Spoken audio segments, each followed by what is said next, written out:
السلام عليكم. وعليكم السلام. إلك اقوى لاعب اريد بالعراق. بالعالم بالعالم. مو بس بالعراق. احنا سكيت بس ماي. فريق شوفوا سكيت بس حركات. مايه كفو. يلا خميس. اصغر لاعب عمره 7 سنوات البطل. تعال اطلع قبل خلينا نتمشى وياك. شوفهم السرعه مال الاعتراف. بطل. افتر وارجع بعد شويه، افتر وارجع. فره مال الاعتراف مال الابطال خميس. عافيه. ركبه مالته شباب بنات مال الاعتراف مال ابطال. بطل خميس.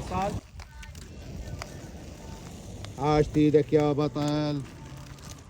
يلا ودع المتابعين. هذا اصغر لاعب فريق سكيت بس مايا، عمره 7 سنوات، ركضته احترافيه يتعلم على الليجور، وهاي حركات البطل. شكرا لك خميس.